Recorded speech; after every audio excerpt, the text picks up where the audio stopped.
well, thank you guys so much for coming. I'm Kristen. I'm on the board of directors here at the Press Club. On behalf of the Press Club and the Alibi, we thank all of you guys for showing up tonight. We also thank Dan and Tim for coming and taking time out of their very, very busy schedule to talk with us tonight. This is just going to be a very relaxed, low-key Q&A, except a chat. It was a little too warm for a fire, that's why we switched things up a little bit. So we'll field questions from you, we'll let these guys answer. We're going to keep it timed this time. I know politicians never like to talk. It's going to be tough, but we're going to try and keep you to a couple minutes each. Like we said, we don't want forced sound bites. We're looking for real, honest answers. We're interested in what they can do, not what they think their opponent can't. Those kind of things. So we know you know who they are, but we're going to give them just a minute to introduce themselves real quick, and then we'll open up the floor to press and the rest of you guys. And we should stay sitting to maintain fireside decorum? Yes, okay. Very, very casual. We're used to standing, so. Okay, my name is Tim Keller, and I was born and raised here in Albuquerque, and currently am a young father. I've got a 2- and a 4-year-old, and my 4-year-old's got a cold. Taking her home from school today. But most folks remember me from, I think, what is a very unique background. I was the state senator in the International District for 2 election cycles there, and really pushed the envelope in Santa Fe, challenging the status quo with a set of legislative pieces that I think made big impact with respect to what I was able to do up there. And I was fortunate to also have the most bipartisan bills passed of any legislator during my tenure.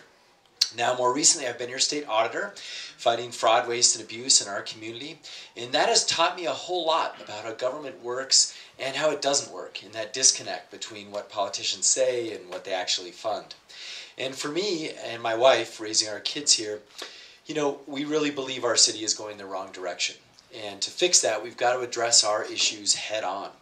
And if we do that, and we get specific, and we don't wait for anyone else to solve our problems, I think we can actually be a safe and inclusive city that actually works for all of us. Thank you. Thank you. Thanks so much for having us tonight. I'm Dan Lewis. I love this city, and I believe it can thrive. We know it can thrive. We know that this city can be the worst place to be a criminal, and that's why I'm running. The city has given me so many great opportunities to raise my family here. My 2 kids go to the University of New Mexico. We got them here for a little while. I want them to have choices to go anywhere, but I want their best choices to be right here in Albuquerque. I've had the chance to lead some great companies. Over the last 6 years, one of the fastest growing companies in Albuquerque. I've started several businesses as an entrepreneur in Albuquerque. I've created private jobs right here in our city. And we need a mayor in the mayor's office who understands, you know, how we can create private jobs in this city and how the city could be the best partner to job creation in our city right now. Our city is defined by crime. The brutal truth is we're defined by criminals, and we've been one continual crime scene. But we can change that, and that's why I'm running. I believe that we can be a safe city. We can be a city where families can thrive, where businesses can thrive, where we can do well. I've also had the privilege of serving on the city council the last 8 years. I've enjoyed every minute of it. To be able to serve my district, my constituents on the northwest side of Albuquerque, it's one of the safest parts of our city. It's also one of the faster growing areas of our city. And I've enjoyed, you know, putting the people of the city before politics or any other kind of special interest, but just responding to the needs of people and helping communities and neighborhoods. It's been one of the greatest privileges I've had, other than, you know, being able to lead a great company and raise my family here. You know, 100% of what we do at City Hall should have nothing to do with partisan politics. And I've never held an elected partisan position. I've served in a nonpartisan position, just making good decisions on behalf of this city, making sure people have a good return on their tax dollar. And I'm looking forward to being the executive of this city. You know, I don't need the job. I have a great career. I love the job that I have right now. But I cannot wait to be the executive of the city. I want to be the mayor of Albuquerque because I want to see this city thrive. I want to see the city that we love do well and be the safe and thriving city that we know it can be. Cool, thank you. All right, we'll go ahead and open it up. Don't everybody all jump at once. Okay, questions from the press here? Questions from the public? You go? All right. If not, they're stuck with me, and God knows what I'll ask. I'll ask this. Actually, I'm sorry, both of you. This is Dennis Nomzolski. This is a thing that constantly bugs me. It's the ART project. The city has yet to get the money from the federal government. Yet the project is about 80–90% completed. Dan, you're on the city council. How is the city paying for this project? What funds or what projects have been robbed, if you will, to pay for this before we get this federal money? And Tim, do you know where the city is getting the money to pay for this? I'll go ahead and start with you. Yeah, there's a capital fund in the city of Albuquerque. It's a capital fund, and that's where they're going to pay for all of it out of, with the hopes that it'll be reimbursed, that the remaining dollars will be reimbursed by the federal government. And it's the reason why I voted against it. It's the reason why, just to start a project, to look to complete a project with the hopes of federal dollars, it's just not the way that we do infrastructure. We should do infrastructure in our city. I compare it with Paseo I-25 that I spearheaded. Paseo I-25 was a dire need. The ART was not a dire need. It was not something that people in the city recognized. The best decisions are when the people of the city recognize the ideas that come from our city, and they recognize a dire need, and they depend on a city government that'll partner with them and do the right things for the city. So the ART was not the right thing, from the beginning, but it will be paid for. And I'm not defending it or even speaking on behalf of the administration because I opposed it. But what I understand is that money will be taken from the capital fund, and with the hopes of it being reimbursed by the federal government. Which projects, though? Because most of that money is earmarked, is it not? It is earmarked, and so you're right. If the city's not reimbursed by it, then it'll take away from projects that are in future years. And so you're absolutely right. If the federal government doesn't come through with what was committed, with what this administration is expecting, then we're going to be stuck with other projects that we wouldn't be able to complete, wouldn't be able to get started. And so it's a great question, Dennis, and it's government at its worst, and it's the reason why I oppose that project. We're going to focus on core infrastructure projects. Again, like Paseo I-25. Like some of the roadways that we completed on the website, and making sure we repair our aging roadway system in this city. That's what people in the city want more than anything. Excuse me, how much is currently in the capital fund? I'm not sure the exact dollar amount. Ballpark? I mean, there's millions of dollars in that capital fund that are being that are being collected and for future years. And so again, I'm not speaking on behalf of the administration, but there is one capital fund. I forget the actual name of it or the number next to it, but it's a capital fund where our bonding dollars and tax dollars go into, and I believe that's where that's where they expect to pay it out of. We try and help out. It's $328 million, and it might be $324 million. It's right around there. And how much of that is already designated for future projects?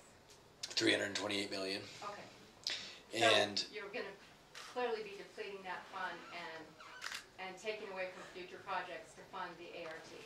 That's right. So, and I think it actually might even get worse because this funding, from what I understand, it has not been signed, and the city is still using the same excuse, which is that historically we've always gotten the money. Well, that was under a different president, and we know this president's a lot different, and we missed a September 30th deadline for signage. Look, as a new mayor, regardless of what you feel about the project, I really want that money to come through because we are on the hook for it no matter what. We're going to owe it anyway to those vendors. And so I think there's two things that I would point out in terms of the way our city's been running our financing and the way the budgeting's been done. We have been building these projects on the backs of city workers. We literally are using what's known as vacancy savings. So we have a mandatory vacancy rate right now, even in the police department at 10%. And then we take that money at the end of the year from not hiring police officers and also all other kinds of city employees, and we move it to a special projects fund inside the capital fund. So we literally are building these projects in lieu of hiring workers at our city. That's how we've been financing all of this, and that's wrong. We have to invest in our core city functions even before we invest in things like infrastructure. And because we've been doing this now for almost 8 years, we have gutted massive departments who can barely function anymore, including our police department. And what do we have to show for it? We've got baseball fields, we've got a fountain, we've got ART. Those are the reflections of the choices that our leaders have made, and those are the choices I'm going to make differently.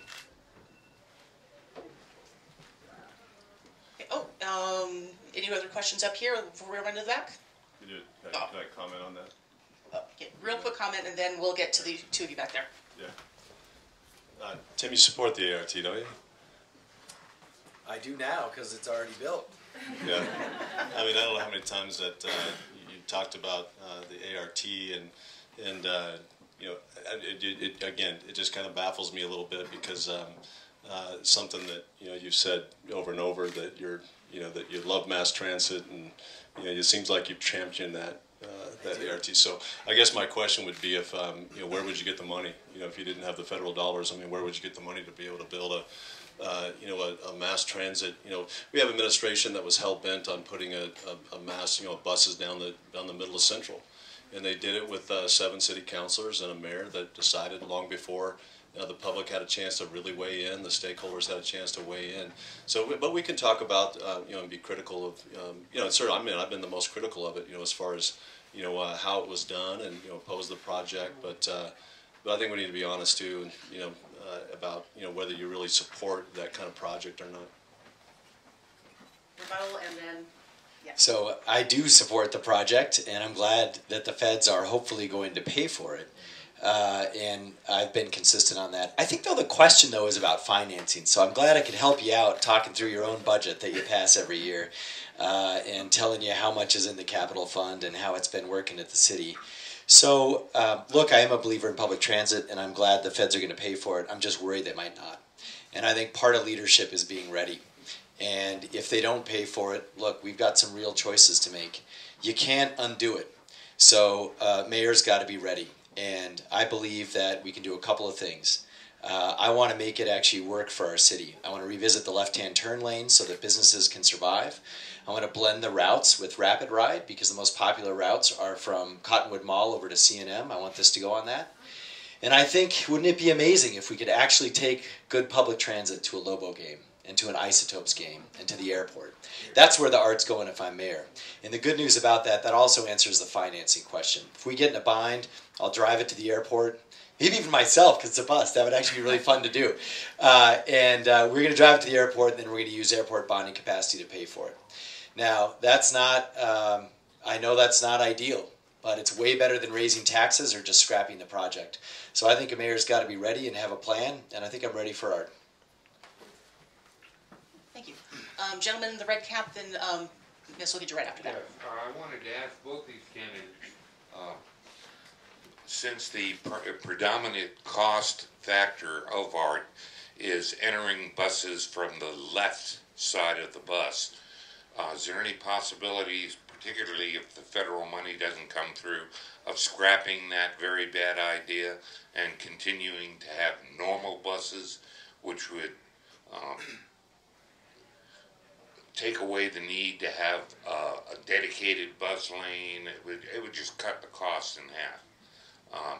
Just get rid of that left entrance to the bus and let people enter the buses where they are now. I too am very much in favor of mass transit, but the art is a very bad idea as it's currently constructed.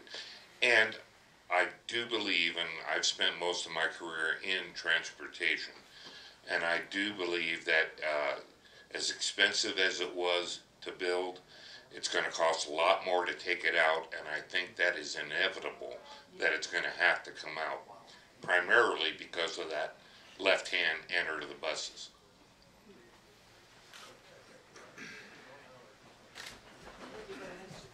Yeah, people crossing traffic to just get on the bus. It's crazy. Yeah, and I mean, look, these were challenges that I've raised on the campaign trail: the left-hand turns, the dedicated lane, the center loading, and I think we've got to actually have. I mean, you understand this because you worked in transit. We've got to have access on both sides, so we're going to have to retrofit these buses. And to your point, that is going to be more cost. And look, the city is not prepared for this. I think the one thing we didn't talk about was operating money. We're just talking about paying down the debt that we already have. And so, where's the money to operate it? I don't know. I mean, Dan might have an answer for that, but I'm worried we don't even have money to operate it. But I know this, the mayor's got to try and make lemonade, because I agree with your point. You can't just scrap it. We're going to owe the money anyway, and if it doesn't work over time, that's a different question. But I'm going to do everything I can to make it work for the city, and I think if we do some of those things, it might actually be something that works for us, but it takes dealing with every one of those issues. Well, that's how it was designed. I mean, it was designed and built, and millions of dollars now have been spent on loading from the inside, the left side of the bus. I guess my question would be the expansion that Tim plans on to expand it to the airport and to expand it to the Lobo game, and where he wants to expand it. Is that going to be left entrance on the bus? I mean, will it be a center bus lane? I mean, we're talking about expanding this, and that's a great question, Tim. I mean, how in the world are we going to pay for the, for being able to operate, the operating funds to it? I mean, you don't know. I guess you said you don't know. So the bottom line is it's going to be taken away from others, and taking it away from the airport, the bonding capacity of the airport to be able to extend that line. I'd like to know how it would be changed, how it would be. Maybe just typically like our other buses, or if we're talking about an actual line, an ART that would go to the airport. So again, talking about expanding it, I'm talking about making it work. Making sure that the data shows that it does what it promised, and if it doesn't, we open up left turn lanes. We have the ability to be able to change the traffic configuration and open up directed lanes to general traffic. It's something I've said all along, and worked hard on the council in the minority to be able to at least have the data to make good decisions on it once it's done. Well, I think the one thing that I want to share is that we're getting asked questions. I'm happy to answer them. You can ask me questions too if you want, and I'm happy to answer those. So we're going to pay for it by going to the airport. That's how we're going to do it. And those are 10-year bonds. They're coming due. It doesn't even have to go up. So I want to honor answering your questions, and I'm happy to answer yours too. It just begs the question. So. Okay. Where was the one lady who had? Oh, there she is. Yes. Mr. Keller and Mr. Lewis, what do you have any plans, immediate plans, what to do with the homeless people? Mr. Keller and you and I have talked about it already, and we are not interested in long-term, huge plans which will never happen, but immediate little things that we can do, because the winter is coming, and where I live, there are so many homeless. Every morning I speak with them, and they say, even if we are lucky enough to get into a shelter, which they can only do, I think, very limited times, we have to get up at 4 or 5 o'clock in the morning and leave the shelters at the coldest time within the 24-hour cycle. So that is unbelievable. I mean, let's talk of things that we can do this winter, not in 10 years in the future, building a huge house for all the homeless, which will never happen, but little things to make life tolerable for them.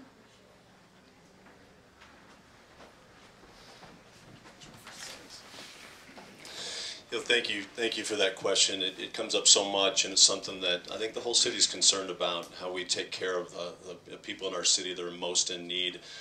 Right now, I spent some time at Station 5 Fire Department on East Central there on July 4th, and the majority of calls that we responded to were down and outs, what the fire department calls down and out.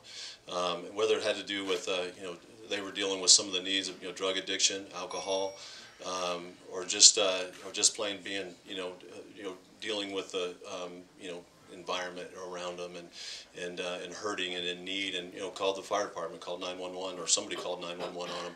But the capacity of the fire department right now is just, they're at their limits. I mean, the calls, the thousands of calls every year that our fire department takes, and so we have to have some solutions to be able to relieve that, to be able to respond to those needs. I've said along that I love Albuquerque Heading Home. I think it's the kind of program that brings together all of the faith organizations, every organization that could truly meet the needs and get to the heart of the needs of people that are most in need on our streets, and be able to ensure that they get the quality care that they need to, and then ultimately being able to a housing first model to be able to get them into a safe place that they can begin to really get the help that they need. Ultimately, and I know this is something about 10 years. I mean, this is something that would take more long term. But I do believe that we need, the city should participate, and I think ideally with private funding, but a partnership with make sure we have a behavioral health center here in Albuquerque, and make sure that we have the beds available. One solution also for just the capacity of the fire department. There's so many calls that they respond to in that regard. Even just simply to have the transport to be able to get people that are in need to mats or to a homeless shelter. I think those are some of the things that we can do immediately to be able to have the transport. I think we can put that in our budget and be able to do that without increasing the capacity that our fire department just doesn't have. Well, I think core to your question is solving the problem as opposed to just kind of talking about it. And that's why I want to be very specific. First thing is, we're going to make the winter shelter hours not this ridiculous 5 a.m. kick them back out on the street. So we're going to try and keep folks there as long as we can, and then ask the nonprofits to give them services while they're there. That is something we can do this winter, and I think that's something we should have been doing for a long time. And I don't know why we haven't been, other than folks haven't been directly addressing the issue. The second thing we've got to do is firefighters should not be dealing with homeless people. They don't want to. They're not qualified to do it. We have to have a different system. And the good news is the county is piloting this, and as a city, all I want to do is scale it, where we have a separate program where it's a social worker and it's a paramedic who goes out to that individual. They stabilize the situation, and the social worker pairs them with the services that they need. That's something we can also start this winter, and luckily the county's doing it. I think they only have 2 teams. We probably need 10 of those, but I think that's the great thing about Albuquerque. We can actually do that. And the other thing I would mention is Heading Home. It's a great program. I'm a believer in the housing first model too. And we say we are investing in it and we should do things for it. But this is where that disconnect between what we say and what we actually fund is just so apparent. The key to Heading Home, the limiting factor, is the number of housing vouchers. And right now we supply about 300 housing vouchers. There's a homeless population of 5,000. We're barely scratching the surface. And this is a function of money. And this is also one-time money. And so you've got to ask the question, where are we actually putting that money? It goes back to Dennis's question. Where did this money come from? Where could it have come from? Look at that fountain downtown. It's $4 million. I know we need a new fountain, but is that really the priority? No.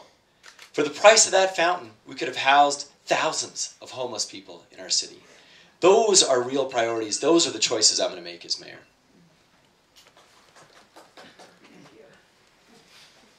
Gentleman here, then we'll get back. I've lived in Albuquerque since 2003, and I've watched my property taxes increase 105%. My property value has not increased, and it's not about the money. I'm fortunate enough where it's not a problem for me, but it's about the value I got for that money.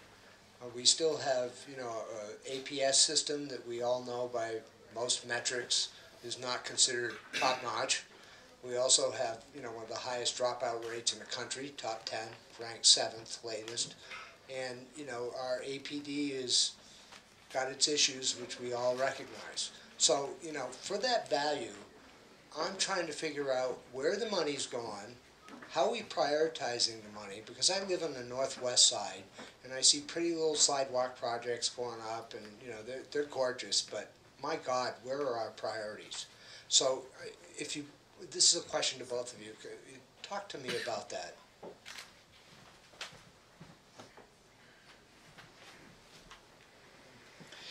Well, as you probably saw in that property tax bill, right, it goes to 7 different institutions, you know, flood control and all of this. And unfortunately, the city only controls the city slice. And so it's easy as somebody running for office as a politician to just stand up here and say what's wrong with APS and say how we've got to fix different things in our community. And I think that's all very, very important. And actually, as your state auditor and a state senator, I love addressing all of those issues. But I think as mayor, you got to be really specific about what you're going to do as mayor. And for me, we have to use these dollars for things that will actually make a difference for our kids. And we can't control what happens in the school day. We can't control APS.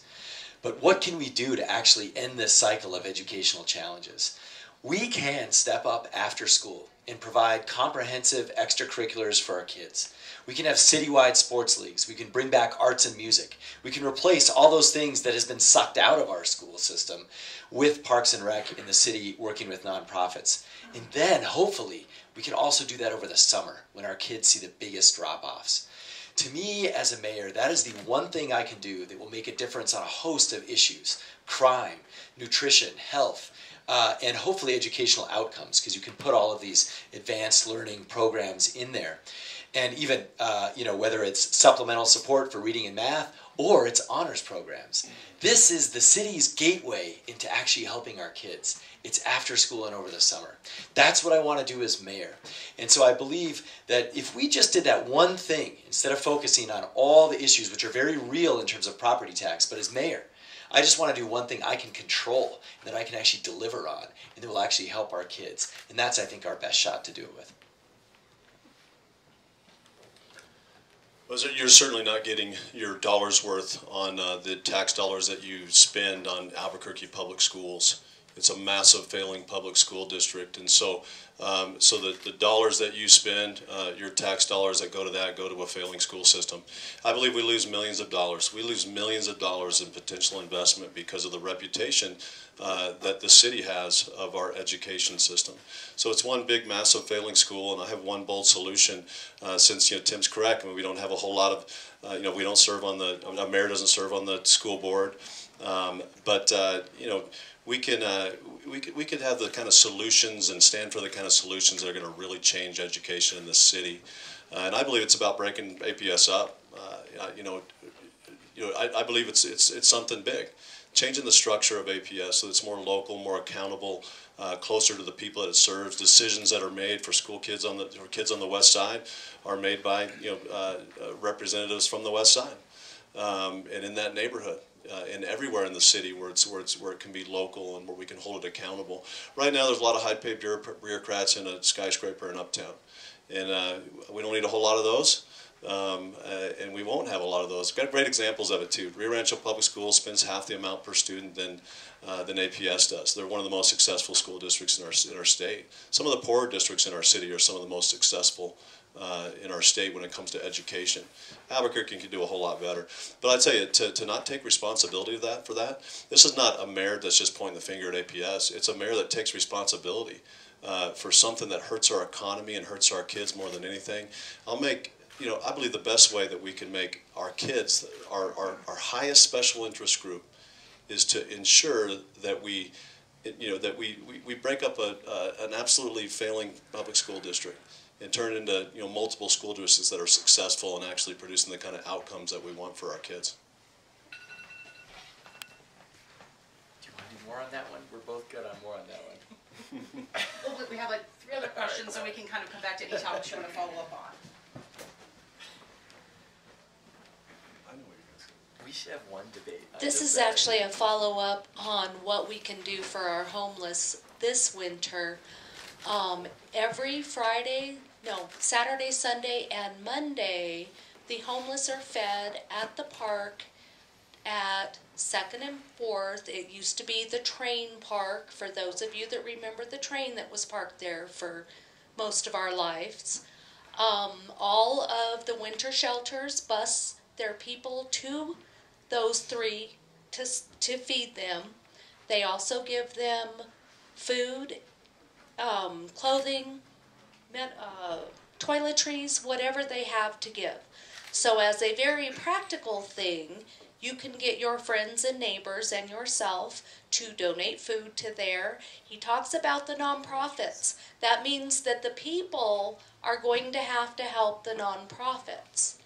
And that is a very practical thing for the people that live under the bridges, that sometimes don't go to the shelters for the very, very many problems in the shelters, like getting raped and bed bugs and those kinds of issues, which also need to be addressed. Also, the Red Salvation Army buckets that go up, all of those go to local community services. That means if you put money in the Northeast Heights, it goes to the Northeast Heights. If you put money in the Valley, it goes to the Valley. No, but this is a follow-up on what we can do today to help. And questions we'd like to be able to get, but thank you. Those are very good resources. If you have a question here, then I'll come back to you. Assuming you have a question, right? I do, yes. Thank you. My name's Angie. I'm on the board of Equality New Mexico, and as many organizations do, we send out questionnaires for our endorsement process. And Councilor Lewis, you responded to us, I think on accident, saying, let's skip this one. We are the state's largest LGBTQ organization. You're also on record saying that you go where you are invited. So my question to you, if EQ&M had a forum similar to this one with the LGBTQ community, would you guys attend?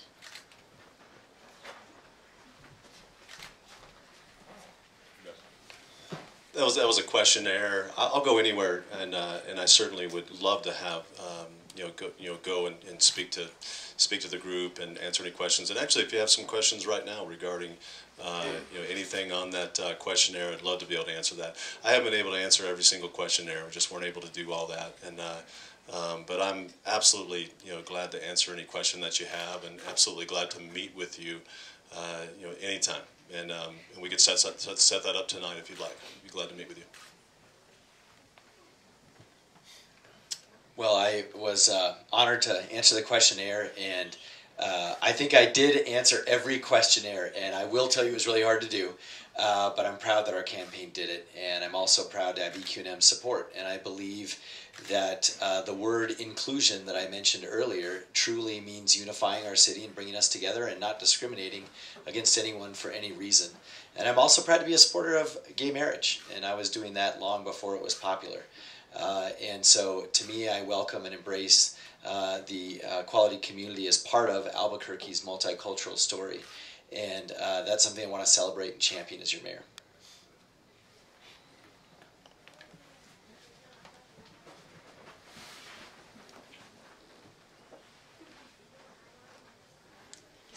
This is for both candidates.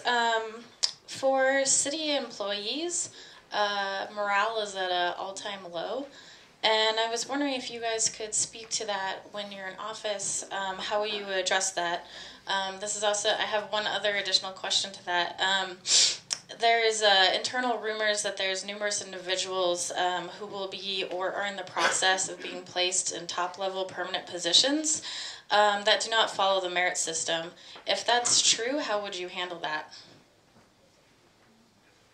I'm so sorry.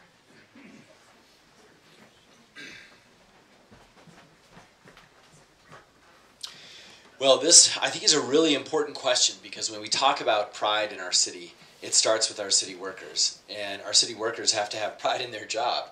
And that trickles throughout the community. And so, for me, this is an important part of what I want to do as your mayor. A couple of specific things that you asked about. Number one, those employees that are sort of being stuffed down. I think this is the value of having a mayor who's run a government agency before. I understand why that's being done. This mayor's not the first mayor to do it. I also understand how to undo it. So I am keeping track of every employee that is being done to. And I also am very familiar with the personnel rules on this. And I can tell you, they might want to remember the 6-month probation period, because that's very real, even if they've been reclassified. And so we'll be talking with them first. I think it's important to give folks an opportunity. But I think we've got 10 business days for transition. So I think if you're serious about leading the city, you better be thinking about this issue. And so we have been. The second thing is around pride for city workers. Look, I think there's a couple of things here. Number one, I want to be very hands-on with our city workers in terms of giving them a chance in our administration to have a formal voice. I do believe that any good manager has to be in touch with the front line. And so I intend to do that as mayor. I tend to have an open door policy and also go out into the field and visit with folks regularly so that I get input from all levels, not just coming up from the chain of command. The biggest thing, though, I think, is what has been going on in our city for too long. We are trading jobs for contracting jobs. We have been slowly outsourcing city government to private contractors, and that is incredibly demoralizing. And the irony is we think it saves money for like year 1 and year 2, and then that second contract happens, and there's no other choice because we've gutted our city workforce, and we have to pay up for that second contract. This administration and this mayor has set that up perfectly. So the new mayor is going to walk in and have to renegotiate a bunch of contracts where it should have been city workers in the first place. On top of that, the city workforce should be a place for a career for folks in Albuquerque, and I'm going to return it to that. You know, we take a lot of pride in our city workers. They're some of the most dedicated people around. I mean, they do an incredible job at what they do, and so you know, we need to back them up. We need to make sure we back them up, and one of the ways we can is you know, make sure that merit system works. Make sure they have the ability to be able to improve and be able to grow in their job, be able to get the raises that they want, to be able to go into, you know, new positions. And the problem is there's a lot of departments right now where people are stuck in positions that they just cannot you know, climb out of, and they're not able to make to take the steps up to be able to, you know, go after the career that they want. And so I'm looking forward to, you know, through our HR department and working with the city council on ensuring that every department director ensures that we're giving every single city employee an opportunity to improve, an opportunity to get that job that they want, to be the supervisor that they want, to be able to really grow in that. And so that's going to be key right there. But, you know, I think we need somebody, it's important to have somebody in the mayor's office that actually runs a company, runs a business that has created private jobs in this city. I think it's important when it comes to human resources type, you know, challenges and issues, and make sure that our city employees have what they need to be able to do their job and to be able to grow, be able to take pride in what they do. And so, you know, I do believe that there are many people or the many other, you know, ways that we you can call it sub out, but you know what? I mean, I want to give you know, businesses in this city and people in this city that may not necessarily want to work, you know, for city government, but have services that they can provide. And be able to you know, provide those services in a great way. I don't think, you know, everybody can provide every single service by being an employee of the city of Albuquerque. There are a lot of city services and, you know, needs that people have in the city, and ways that we can partner and, you know, do great business and services in this city without having an employee for every single one of those. And we're not just talking about a non-city employee. We're talking about citizens in this city who need jobs and good jobs that we can help, but not necessarily be an employee of the city of Albuquerque. Yeah. I don't want to be too obnoxious. Well, I'm going to jump in with a question real quick. In the headlines a lot recently, we have been hearing about people finally coming forward with reports of sexual assault, sexual harassment by employers. How will you as a mayor not only set the tone, but set an environment where A, those things don't happen, and unfortunately when they do, that the victims feel safe coming forward immediately rather than hiding in silence because it's not being believed? Well, you know, this is something that fortunately I was able to work on in the auditor's office. And what we discovered, we did an audit of all the untested rape kits around our state. And what you mentioned speaks to a number of these issues. And look, the reality is for the last 10 years at the city and at the state, no one would actually even go in there and count the number of untested rape kits. We had to force that. I had to walk in there and threaten subpoena power in our own crime lab in Albuquerque to personally go in there and count the number of kits. And when we did that, we realized that there were 4,000 untested rape kits in Albuquerque. 4,000. And they're as old as 30 years old. And about 25% of them are minors. Now, I want to give the city credit for not destroying that evidence, because I think in rural communities we saw them destroy it. But no one would own up to this until we did this audit. And we have pushed the gas pedal down on trying to solve the rape kit backlog as fast as we can and as good as we can. And the amazing thing about that is after all that effort, we see the state of New Mexico, Governor Martinez, her Secretary of Public Safety, committing to ending that rape kit backlog by the end of their term and funding it appropriately, stepping up with leadership. Yet at Albuquerque, we just now, 2 years later, got grants to process 30% of the backlog. There is still no plan to end the backlog. There has been no one to step up and actually say, you know what, instead of these capital projects, we are going to process the backlog. It's another example of how our priorities are not what they should be. And the reason why this is so important is because what you mentioned was also a finding in that audit. The reason why, historically, we have not processed these is, number one, leaders have not taken it seriously and funded it seriously. But number two, we don't believe women and children. And often in New Mexico, this is also related actually to family relationships. And so there's a lot of difficult nuances with respect to that. But law enforcement cannot do that. And I will make sure we process every kit and we take as evidence every report that comes our way. I appreciate the state auditor's attention on this. I think Tim's done some good work on this over the last year. And I'm glad that we finally got a really good grant to be able to ensure that we process the backlog of the assault kits. And so people need justice. We need to make sure that every person in the city has the justice that they deserve. And so we got to work hard to make sure that backlog is gone. But one of these are issues and challenges, and there's real solutions to it. And one of them is the fact that in the city of Albuquerque, and by the way, part of those we depend also on the state and the crime labs to be able to help us process those. But we found that in the city of Albuquerque, we just did not have the qualified technicians that would be able to do that. So I was glad to be able to put together a bill and really encourage the a partnership with CNM and UNM to be able to get people on a fast track, to be able to go through and get qualified, get the degree that they need, the certification that they need to be able to handle, to be trained and have the experience and the certification to be able to process that backlog too.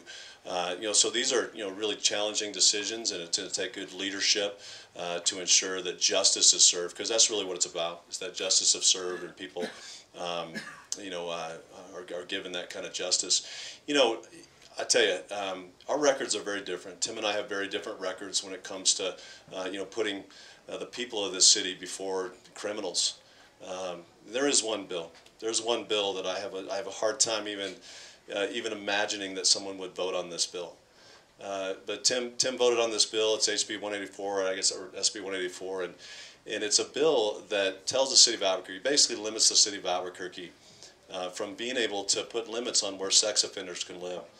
And Tim decided that it was better for Santa Fe, to decide, rather than cities like Albuquerque to decide where sex offenders could live.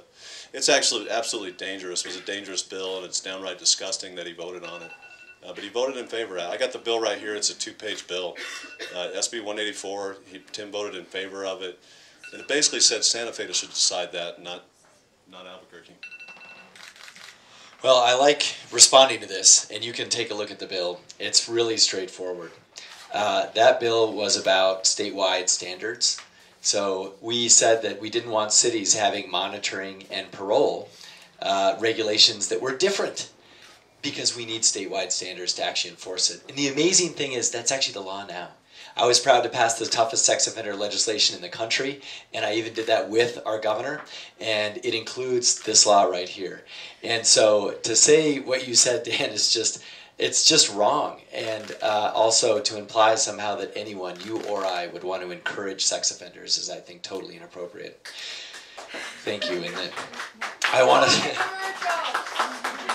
to say one other thing. Priorities do matter, and it's any city councilor. If we could have ended the rape kit backlog with half of every city councilor's capital outlay any time in the last 8 years, and that goes to legislators too. If I would have known about the rape kit backlog, I would have given my own capital outlay to it. So all of these are about priorities, and it's time we prioritize the rape kit backlog. Did you want more, Tim? Yeah, sure. And then I saw the hand. We'll get you next. I mean, to what Tim's talking about is it's just dishonest. I mean, this is an entirely different bill that you're talking about. This is SB 184. It's 2 pages long, and I would really encourage everybody in this room to read this bill, because this is not the bill that Tim's talking about.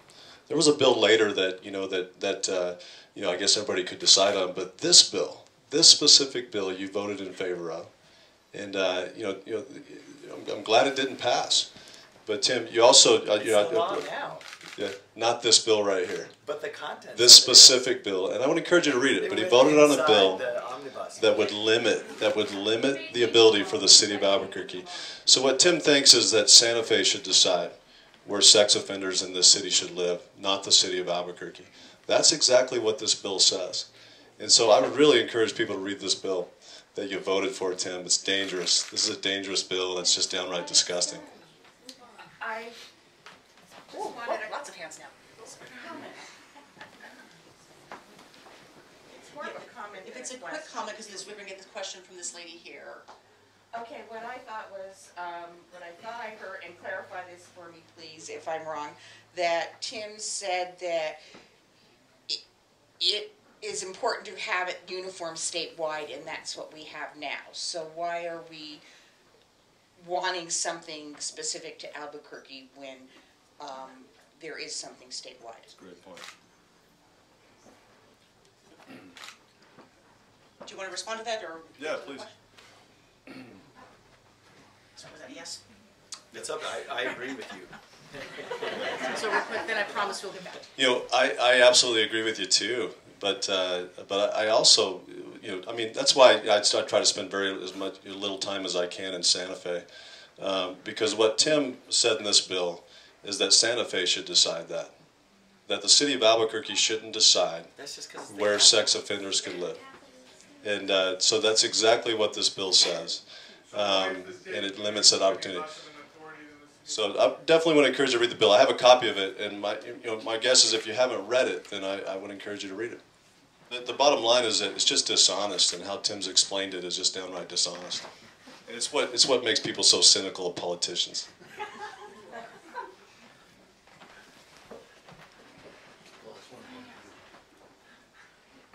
Changing the subject a little bit, the police are having a hard time. They put their lives on the line, and there's a process where they go in front of these judges, and I'm appalled at some of the stuff that happens, and I don't know whether you as in the city, as a mayor, oversee any of this, but our judicial system seems somewhat bland.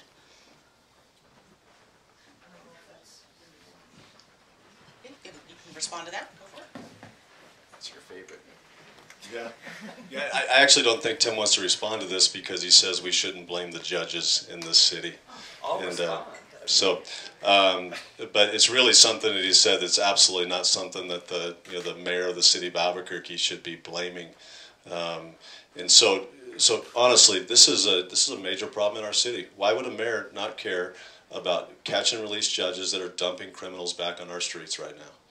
And the bottom line is this is a reform of the criminal court system, and the point was to try to reduce the jail population, and they did. They overshot is what happened. And so I care about judges' decisions that are putting dangerous people back out on our streets in Albuquerque.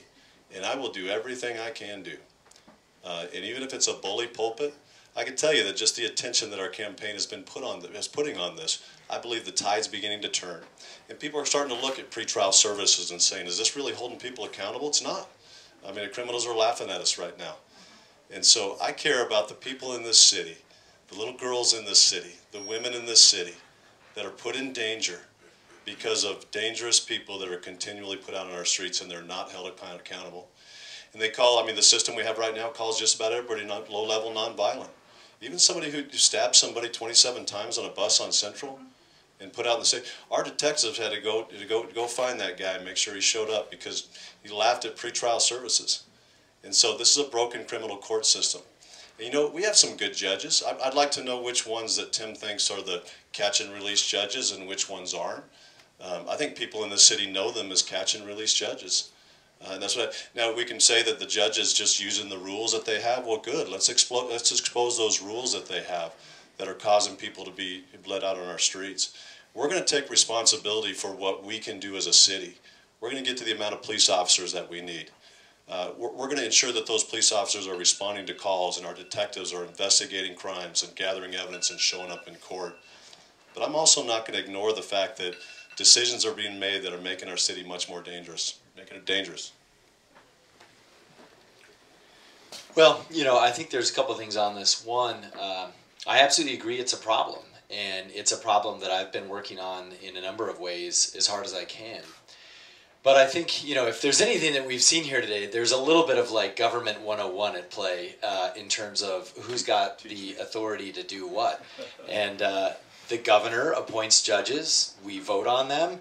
The mayor has nothing to do with judges. Now, to say that I'm going to call them out or hold them accountable, I've done that as state auditor. I know how to hold people accountable. And I can tell you I'm running for mayor because I want to do more than that. I actually want to fix the problem. What a mayor should be doing on this issue is not waiting for judges. We should actually be addressing crime in our city. That's the mayor's job, and that's what I want to do. And let me tell you, we have a huge police shortage. We know this. At least 400 officers. Why do we have that? We cut our police department. We had city council after city council who could have actually increased the number of detectives so that we could prosecute folks and that so the judges had no choice but to keep those folks in jail. I want to address crime now. And to do that, I need every officer on the street. I need to reform APD. I need to finish the DOJ reforms. I got to get 400 more officers. These are things that will actually reduce the 911 wait time, which is right now over 90 minutes. These are things that will prevent the stabbing on the bus. These are things that will keep criminals off our street in the first place so that they aren't revolving door in the first place. That's the mayor's job. That's what I want to do. And at the end of the day, I think we also need to be clear. I am running to solve the problems of the city. That's what taking responsibility means. Pointing fingers at anyone else is what we've been doing for the last 10 years. That's part of the problem, is we have our leaders who will blame everyone but themselves for the last 8 years and how we have destroyed policing in our community. As mayor, I want to rebuild policing in our community. I want to bring us together. I don't want to divide us and wait for anyone else. Because the last thing about this, even if you disagree with us, it is going to take so long to reform the judicial system. I am not going to wait. I'm going to do everything I can today as mayor, and that means things I can control, not just calling out everyone else. Yeah, so real quick, now how are you guys doing? Because obviously people could keep you here all night with questions. You have families who might want to see you at some point. So if you're good to go, then we'll let you speak back, then we'll get some more questions. Thank you. You know, I believe Tim loves this city, and I think he wants to see it thrive. And this is not personal. I mean, we just have different backgrounds, and we have different vision and different way to how to get there. But you know, I mean, Tim doesn't want to blame the judges, but he wants to blame the city council, and he doesn't want to blame himself either. He represented the international district. He had a memorial that changed it. His first year in office, he changed it from the war zone to the international district. It's a great memorial. I think it's a good idea. But he did nothing to absolutely change the fact that it's still one of the most dangerous parts of our city. I sat through a presentation this morning, and the area that Tim represented is one of the most dangerous parts of our city right now.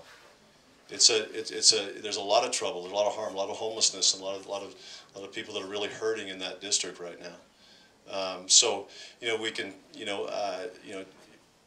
got to point the finger back at yourself sometimes too, and I think that. You know, that's taken responsibility. But you know, when you spend time in Santa Fe, and you know, also, you know, Tim doesn't live in that district anymore. He moved to the country club. So you know, I mean, why would you move away from a district that you want to fight for and you want those people? And look, I've served on the city council. I represent a district just as Tim does. Our backgrounds are similar. The fact that we've represented a constituency, a group of people. We haven't been the executive of this city. I'm looking forward to be the executive of this city, so that we can actually produce the kind of priorities and the kind of changes that are needed, you know, from the mayor's office, you know, the administrative, the executive of those departments, the executive that oversees the Albuquerque Police Department and how it's run. I'm looking forward to being the executive and actually bringing about these changes, making this city the worst place to be a criminal, best place to live, best place to raise a family and have a career. Well, I mean, the question is how we do all that. I mean, just saying the word executive over and over again and just saying the word thrive doesn't actually do anything. I have been an executive of the state auditor's office, and that's taught me a whole lot, and I think it's taught me a couple of things. You've got to own your record, and I own my record. I loved representing the International District, and I think folks, it showed by the fact that they sent me back. They respected that I fought for them. And the amazing thing about it is we had the lowest crime rates in 20 years when I was there. And what changed? The last 8 years of leadership and destroying community policing. And frankly, anti-immigrant sentiment. That's the other thing that changed and eroded trust in our community. So I've seen what community policing looks like. I've seen what the International looks like when it is safer and when it is celebrating its diversity, something that I'm proud to say was the first piece of legislation that I ever passed at the request of the community.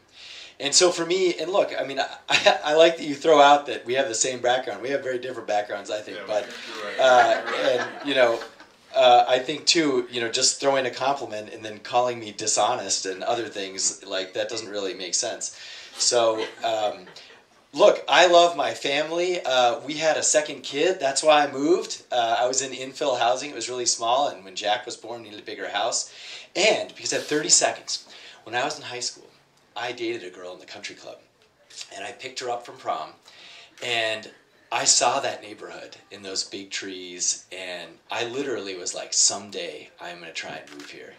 And I'm so happy that I have that opportunity, and I'm thankful for it every day. And it's a great neighborhood that's a lot more diverse than I think he's making it sound. So we had a couple questions in the back, then we'll get here. I actually heard some ahs there. Thank you. I have a question regarding a referendum that was voted on October the 3rd and lost by only 700 votes.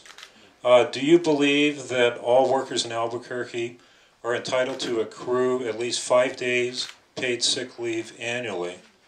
What is your rationale for your position?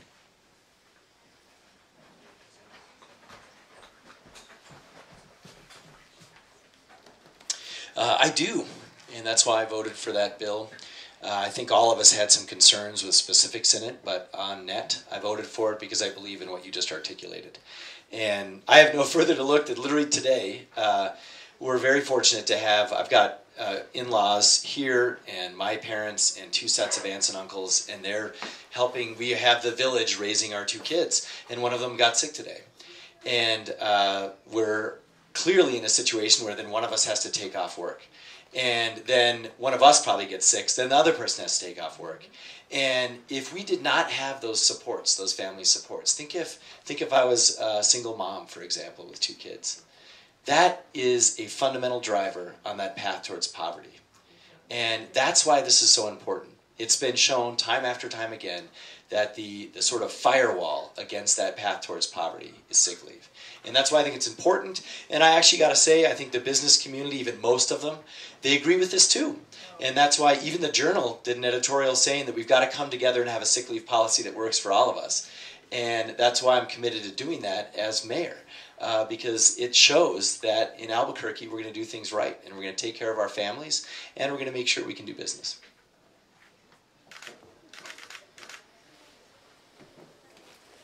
You know, honestly, it's just almost embarrassing, you know, to hear some of the things that Tim said. I mean, Tim lives in the country club. His family doesn't need government mandated sick leave. People in the International District do. You know, they need help. That's why I support. But you moved away from there, and you just said. So I'm glad for you, Tim. Really happy for you. Happy for your family, and honestly, I personally am. And I could compliment you too, and still, you know, man, we have some differences here, a lot different. The fact is, 45,000 people voted against that bill. Over 45,000 people voted for it too. Well, 45,000 people said that, people entitled by the city government, to be able to mandate to small businesses. I mean, I want to lift people out of poverty in this city by helping the job creators thrive in this city. We welcome people. Yeah. Man, you guys are showing your real colors of what you're about, you know. I thought it was just the national media that was biased. You guys are too. Not media. Thanks.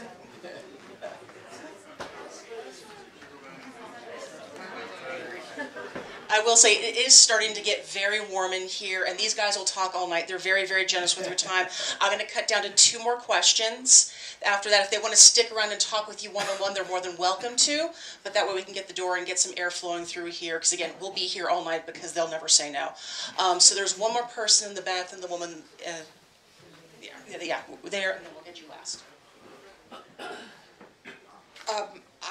This is just a comment, and I thought that the guidelines of this question and answer was supposed to be not pointing fingers, and my question is, why are you turning it against that?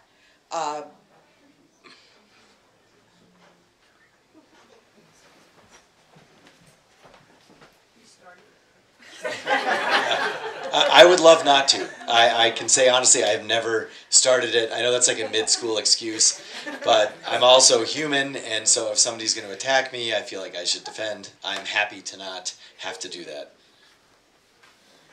All you got to do is read Tim's website. I mean, you know, Tim has a lot of attacks on his website or whatever. I actually have. So honestly, what's the difference between that and right here? But honestly, I mean, really, we're not running for student council, and this is not a student council race. We're running for the mayor of Albuquerque. We have a lot of differences. We have a different vision for this city. But that takes away from really answering the question.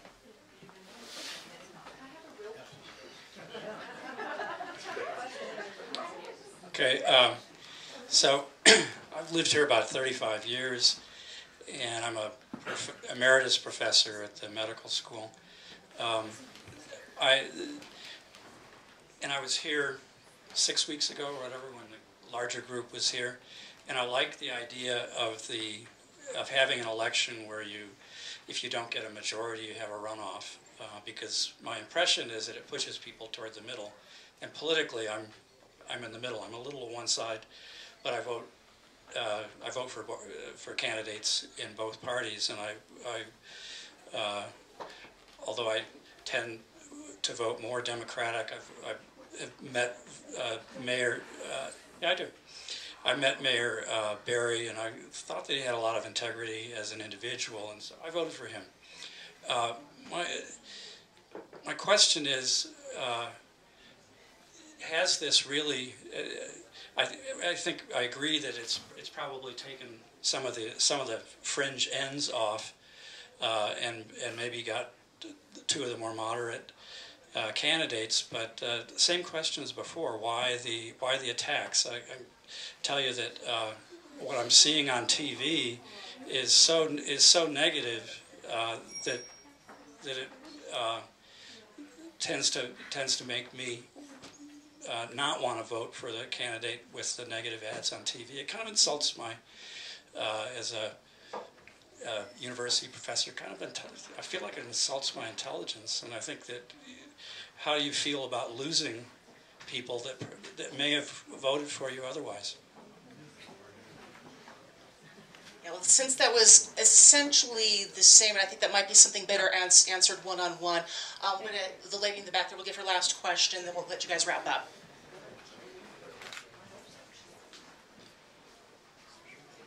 Hello. I am an Albuquerque native, and while I agree I've never been quite so disappointed in our community and the destruction and everything that I see, I'm also interested, once we start solving the huge problems that we have, what are you going to do to innovate? What are you going to do to bring more U-Hauls in rather than out? What concepts, and in my lifetime I've seen the Balloon Fiesta and the Balloon Fiesta. What else are we going to do to draw people to our community?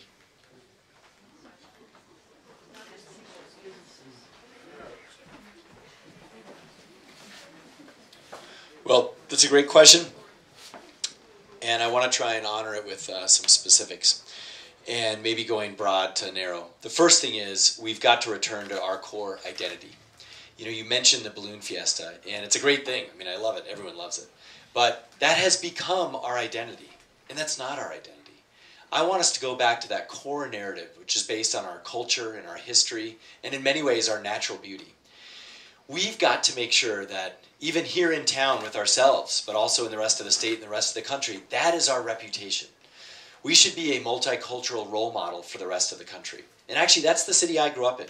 When I was in high school and I left, that is the first thing that everyone thought of when they thought of Albuquerque, and that's how I described it. I said it was unique and special like no other place in America. That is awesome. And that is going to bring U-Hauls here, I believe, fundamentally. But we've got to do some specifics underneath that, too. Number one is, we've got to start, it's counterintuitive. We think that if we recruit companies from out of state, that people will move here and so forth. But it's actually different than that. If we actually invest in companies here, small businesses here, we're going to grow from within, and then people are going to say, wow, that place is awesome. It's growing in its own unique way. It's not trying to be Austin. It's not trying to be Denver or Dallas. It's just being the best Albuquerque we can be. And because we're so unique, that's going to draw people towards us. And so to do that, we have to get actually really specific. And this is something I've been clear about from day one. We have a host of economic development tools, and they're almost exclusively, not always, but almost exclusively reserved to try and land Amazon or Tesla or the next Intel. That's what we focus on. That's how we drive innovation. Now, we talk all the time about entrepreneurship and about supporting companies that do entrepreneurship, but we don't back it up with the same financial programs. It's time we actually walk the walk. I just want to refocus those activities and make them available to small businesses here. So if you're trying to hire 10 people and double the size of your factory, you get the same kind of financial incentives that we reserve for out-of-state companies. You know, a few years ago, there was just a few incubators and accelerators that were to support small businesses and people with ideas and want to turn them into jobs or turn into businesses that create jobs. And now, over the last few years, we have over 30 or so that are supporting people with great ideas, innovative people, giving them the kind of platform, giving them the kind of entrepreneurial ecosystem to be able to convene, thought leaders to be able to convene. Smart people, talented people to come together to take ideas, and then the capital begins to follow. And we're seeing some of that capital begin to follow. I've had the privilege on the council over the last few years to be able to fund every one of those. The EDAC fund and other funds that we're able to partner with extremely innovative people and organizations like ABQID and others that are helping innovators to be able to turn those ideas into small businesses and businesses that are creating jobs. It used to be, a few years ago, it was just around the tech industry. Now it's, we have incubators and accelerators, and we're going to continue, to expand and grow so that every area of industry, like restaurants, now we have incubators and accelerators that will help somebody with a restaurant idea, that'll help somebody with, brick and mortar. Certainly in the tech industry and health and biosciences and our creative economy. We have, very few cities actually have accelerators and incubators and support for the creative economy. People with creative ideas, a creative industry that want to take those ideas and turn them into businesses like Meow Wolf, that's created many jobs and brought so much money into the state of New Mexico. One of the most photographed now. I think it surpassed the Balloon Fiesta, around the world. And that's a part of the city of Albuquerque being able to partner with innovative people, innovative thinkers, and to be able to turn those ideas into reality. So we have some strengths. We want to focus and invest on our strengths, like directed energy and some of the homegrown companies that could grow and expand jobs in that area. I mentioned our health and biosciences, our creative economy, big data. Those are some strengths. We want to invest in our strengths, invest in our future, for our kids, and do the kinds of things that are going to create high-paying jobs for people in the city to be able to take care of their families. Alrighty, well, on that positive note, we're going to wrap up the Q&A portion. I said if the candidates would like to stick around, answer some of your questions one-on-one, they can. But we also would be able to get some doors open and some air flowing through here. So thank all of you for showing up. The only true test of a democracy is the interest of the people involved in it. So thank you for your interest in moving things forward in your questions. Thank you guys for your tireless effort and coming out tonight to visit us here at the Press Club. If any of you here, sales page, if any of you aren't currently members of the Press Club but are interested in joining, you're more than welcome to come and talk to me tonight to find out about membership. We have levels from journalist up to public, so I'll answer those questions. They'll answer the questions about the future of Albuquerque. So thank you guys very, very much. Thank you.